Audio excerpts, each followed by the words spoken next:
ഇൻഫോസ്ഫെയറിൻ്റെ പുതിയൊരു വീഡിയോയിലേക്ക് ഏവർക്കും സ്വാഗതം. ഓരോ മാസവും പുതിയ പുതിയ മാറ്റങ്ങളോട് കൂടിയാണ് നമുക്കിടയിലേക്ക് കടന്നു വരുന്നത്. ഈ മാറ്റങ്ങൾ സാമ്പത്തിക മേഖലയിലാണെങ്കിൽ സാധാരണക്കാർ ഏറെ ശ്രദ്ധിക്കേണ്ടതുണ്ട്. അല്ലെങ്കിൽ അവ നമ്മുടെ ബജറ്റിനെ ബാധിച്ചേക്കാം. ജൂലൈ 1 മുതൽ പ്രാബല്യത്തിൽ വരുന്ന ചില പ്രധാന സാമ്പത്തിക നിയമങ്ങളാണ് ഞാനിവിടെ പറയുന്നത്.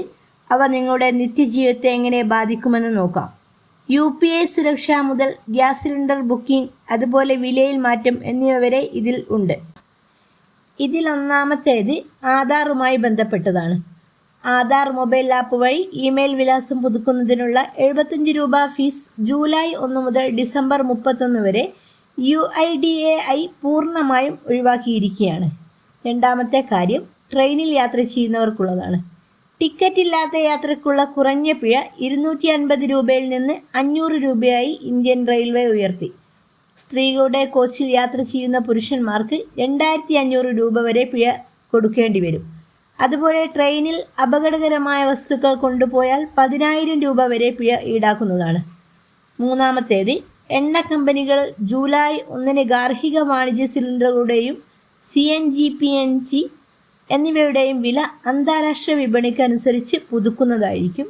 അപ്പോൾ ഗാർഹിക സിലിണ്ടറിന് വില കുറയുന്നതാണ്. അതുപോലെ eKYC നടപടിക്രമങ്ങൾ എല്ലാ LPG കണക്ഷനുകളുമായി ബന്ധപ്പെട്ടും eKYC സർക്കാർ നിർബന്ധമാക്കിയിരിക്കുന്നു. കണക്ഷൻ നേടിയവർ ജൂൺ 30 മുമ്പ് eKYC നടപടിക്രമങ്ങൾ പൂർത്തിയാക്കേണ്ടതാണ്. ഇങ്ങനെ ചെയ്യാത്ത പക്ഷം സർവീസ് ഡിസ്കണക്ട് ചെയ്യപ്പെടും. തുടർന്ന് സിലിണ്ടർ ബുക്കിങ്ങും സാധ്യമാവുകയില്ല. നിലവിൽ eKYC നടപടിക്രമങ്ങൾ പൂർത്തിയായവർ വീണ്ടും ഇത് ചെയ്യേണ്ടതുമില്ല. അടുത്തത് ശമ്പള വരുമാനക്കാർക്കും ഓഡിറ്റിംഗ് ആവശ്യമില്ലാത്തവർക്കും 2025-26 സാമ്പത്തിക വർഷത്തെ ആദായ നികുതി റിട്ടേൺ ഫയൽ ചെയ്യാനുള്ള അവസാന തീയതി ജൂലൈ 31 അതുപോലെ ഉപഭോക്താക്കൾക്ക് അവരുടെ അനുമതിയില്ലാതെ അല്ലെങ്കിൽ തെറ്റിദ്ധരിപ്പിച്ച് ബാങ്ക് ഉൽപ്പന്നങ്ങൾ, അതായത് ഇൻഷുറൻസ്, ക്രെഡിറ്റ് കാർഡുകൾ മുതലായവ വിൽക്കുന്നതിനെതിരെ RBIയുടെ പുതിയ കർശന നിയമങ്ങൾ ജൂലൈ 1 മുതൽ നിലവിൽ വരും. ഇത്തരം സാഹചര്യങ്ങളിൽ ഉപഭോക്താവിന് പൂർണ്ണ റീഫണ്ടും നഷ്ടപരിഹാരവും ലഭിക്കുന്നതാണ്. അതുപോലെ നോർമൽ, തൽക്കാൽ പാസ്പോർട്ട് അപേക്ഷകൾക്കുള്ള സേവന നിരക്കുകൾ വിദേശകാര്യ മന്ത്രാലയം പുതുക്കിയത് ജൂലൈ 1 മുതൽ പ്രാബല്യത്തിൽ വരും.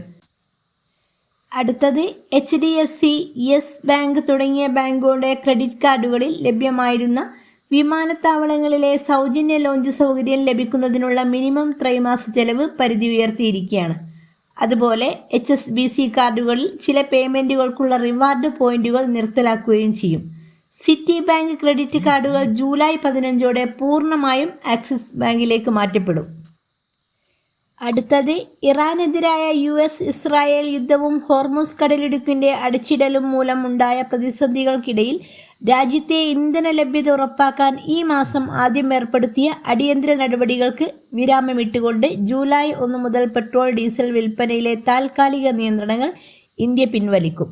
ഇന്ധനക്ഷാമം ഉണ്ടാകുമെന്ന ആശങ്കയുടെ അടിസ്ഥാനത്തിൽ ഏർപ്പെടുത്തിയിരുന്ന ഈ നിയന്ത്രണങ്ങൾ പ്രകാരം വാണിജ്യ ആവശ്യങ്ങൾക്കായി പ്രവർത്തിക്കുന്ന ഉപഭോക്താക്കൾക്ക് റീറ്റെയിൽ ഫ്യൂവൽ സ്റ്റേഷനുകളിൽ നിന്ന് പെട്രോളും ഡീസലും വാങ്ങുന്നതിന് വിലക്കുണ്ടായിരുന്നു. പൊതുജനങ്ങൾക്ക് ഇന്ധനം തടസ്സമില്ലാതെ ലഭിക്കുന്നുണ്ടെന്ന് ഉറപ്പാക്കാൻ അധികൃതർ ഡീസൽ വാങ്ങുന്നതിന് പ്രതിദിന പരിധിയും ഏർപ്പെടുത്തിയിരുന്നു. ഗൾഫ് മേഖലയിലെ US-ഇസ്രായേൽ യുദ്ധം ആഗോള ഊർജ്ജ വിതരണ ശൃംഖലയെ തകിടം മറിക്കുകയും ഇത് ഇന്ധന ലഭ്യതയെ ബാധിക്കുകയും ചെയ്യുമെന്ന ഭീതിയിലാണ് ഈ നിയന്ത്രണങ്ങൾ കൊണ്ടുവന്നത്.